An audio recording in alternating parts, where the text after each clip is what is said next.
before J.D. Vance attacked our European allies and Donald Trump tried to shake down Ukraine for U.S. support. John Brennan served as director of the CIA, and he joins me now. First of all, Mr. Brennan, what do you think about, Hegseth also, in addition to what he said about Ukraine, he basically said we're not going to be a guarantor of European security, which was the real kind of 70-year break with this kind of global NATO order. That also seems to have been walked back. J.D. Vance seems to be sending some sort of cleanup contradictory messages. What do you understand about what U.S. policy here actually is? I wish I could tell you, Chris, but it's been quite clear, I think, from ever since Hegseth's nomination was announced, that he is unqualified and lacks the experience to be the Secretary of Defense. And it was demonstrated quite visibly on the world stage in Munich. And so, again, I think it just underscores that he is way out of his league right now in terms of trying to represent the U.S. Defense Department with our foreign counterparts.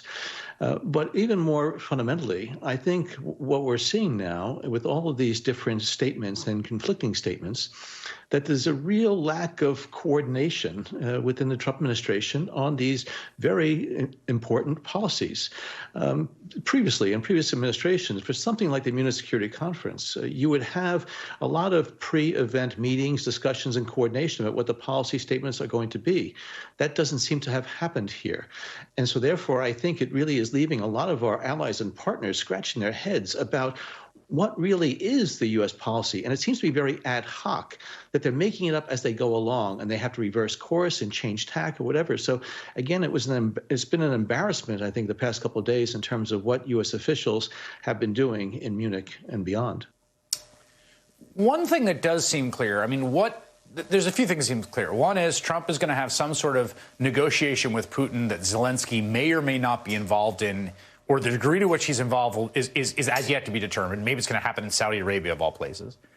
And it also seems, and this has been consistent, there's a lot of reporting that basically what Trump is saying to Zelensky is you have to give us something, including access to precious minerals in Ukraine, including rare earth, which is used for a lot of industrial processes used to make batteries and other things, and being very frank about it, like essentially saying we're going to take a payment here from you or else.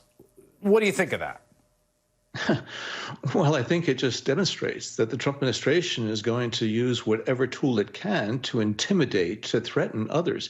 The Trump administration is coming across as very arrogant, self-centered, and is going to push for its interests, irrespective of the interests of our partners and allies.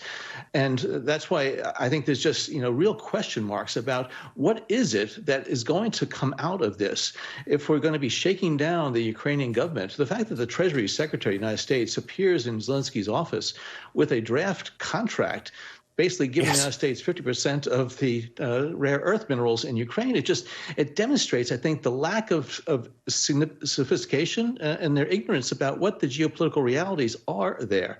And so therefore, I think there's a lot of questions. I was in Europe earlier this week, and I must tell you that the frustration and anger with the United States has never been more palpable.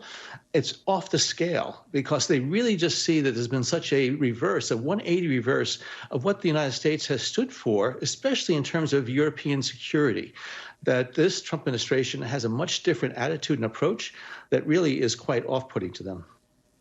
Finally and quickly, you were at the CIA, director of CIA, you were station chief in Saudi Arabia. I have to ask you, since I have you here, about the president's now repeated declarations that we're going to take over Gaza, occupy it in some way, remove all 2 million Palestinians from Gaza to create some real estate development deal that will be owned by the U.S.